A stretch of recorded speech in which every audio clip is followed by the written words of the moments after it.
Welcome back. I am Stephanie Ruhle. We have to take you back to the breaking news this morning. The search warrant and other documents related to the FBI raids on the president's former attorney, Michael Cohen, have just been made public. I want to bring back Tom Winter. He's been speed reading through this document along with my lawyers, Paul Charlton and Bob Bianchi. Tomas, what have you learned?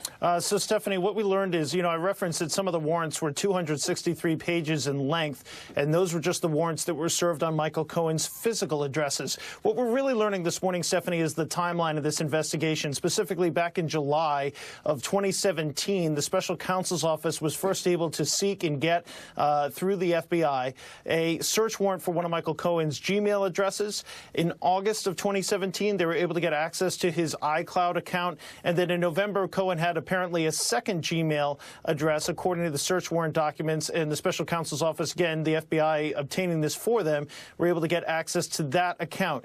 And then in February of 2018, so February of last year, literally just a little over a year ago, they were able to shift over certain aspects of their investigation, that's the special counsel's office investigation into Michael Cohen, to federal prosecutors here in Manhattan in the Southern District's office. So basically what happened is you see that the bulk of the investigation was turned over in February of last year, so barely a year ago. One of the other things that we're starting to learn here, Stephanie, is some of the techniques that law enforcement was able to use to be able to get these warrants. Specifically, they used a device called what's called a trigger fish, which is it's kind of a euphemism, not a euphemism, but a kind of a law enforcement term for a device that is able to specifically locate cell phones. So they wanted to be able to establish that Michael Cohen was in fact at a hotel room here in Manhattan while his apartment was undergoing renovations. So they were able to use this technical device to establish that his cell phone was actually in use in that room to be able to prove to a judge that he would be there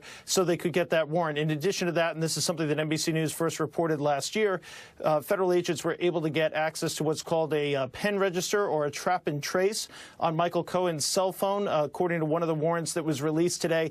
That would give them the ability to look at who Michael Cohen was calling and when and for how long, as well as calls that he received when and for how long, but not be able to monitor the content of those calls. So in other words, they couldn't listen in, but they at least knew who he was calling and when. So so we're starting to learn that this morning. There's a couple hundred pages of documents, although I caution folks. I see on Twitter people saying, oh, there's 300, 400 pages of documents.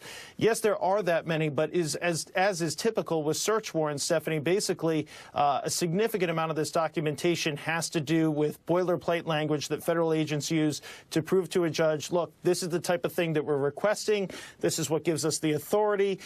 This is my background and experience, which is why I'm able to say some of the things to you that I'm able to say to you in the process of getting that search warrant. So the actual information that we learned here as far as new facts of this investigation is really limited. There's over a dozen pages of redacted information as it relates to those payments to Stormy Daniels and Karen McDougal, who have, of course, alleged affairs with the president, something the White House of the president has strenuously denied. But the information, if people are trying to get more information about how those payment schemes were put together, they're going to be a little bit disappointed this morning because the judge did allow prosecutors to be able to redact that information. Ah, the good old redactments, black marks up and down those pages. Mr. Bianchi, what's your take here? I know you haven't gotten to see these pages yet. It's kind of like what I said before. The campaign finance issues that are being still redacted make no sense to me. There's been testimony about it. There's been pleas of guilty to it. But the judge said there's an ongoing investigation with respect to it. And the thing that I also find confounding is that the judge said, as we indicated before, Stephanie, that the public has a right to know the information that we're getting today because they have a right to understand the integrity of the 2016 presidential election, which is substantial. So there's something in these documents that led the judge to believe that this had something to do with the 2016 presidential election. We obviously know the hush money payments had something to do with that, but could this be the Trump Tower Russia scenario that's in there? I don't know. We haven't reviewed the documents, but somehow that judge felt it was important for the public to know how it influenced that election. Paul?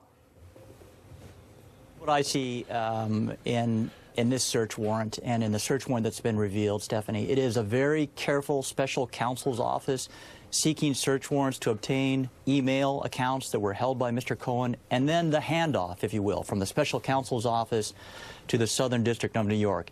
And again, an extraordinarily bold move on behalf of prosecutors to search the house, the office of a lawyer, and especially the lawyer of the president.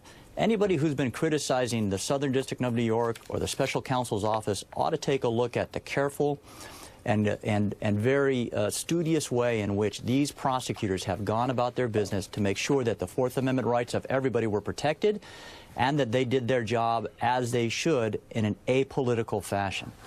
Well, before we go, they have been waiting patiently. New York Times op-ed columnist Bret Stephens and Joel Benenson, political strategist, with me. What's your take thus far, gentlemen?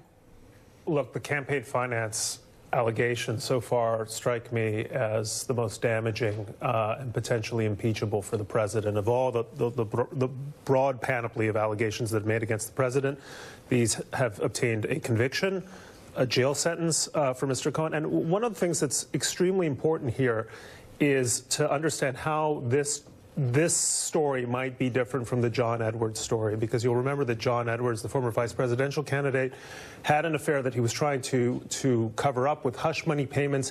He was able to escape a conviction because it wasn't clear whether that was in the service of influencing an election. In this case, it's clear, given the timing of the payments, just before the November 2016 election, that they were material, and that's why I think this is interesting, and why it should be why the president should be worried about it. I'm feeling a coming from you. Look, the web of deceit that's going on here just gets deeper and deeper every time documents like this are released. I don't think we've even scratched the surface yet of how far this goes. I really don't. I believe your story. What makes you think that? I think, look, the piece you just did on Deutsche Bank in the previous segment, right? I think we've all talked about Deutsche Bank for a long time. There is more there than meets the eye, and I think we're just beginning to scratch the surface and start ripping Band-Aids off. And I think prosecutors aren't going to let up on this. I think they're on to something, and these trails are going to take a long time to cover and do the groundwork, but I think there's a lot more there, and it's going to lead to a lot more than just campaign finance violations. Stephanie, I have one last point. The judge said that you could not give any data with regard to campaign finance violations.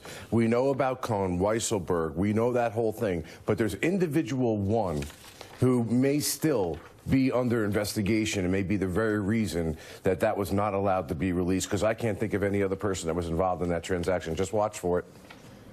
Individual one. All right, wow. A lot of breaking news this morning.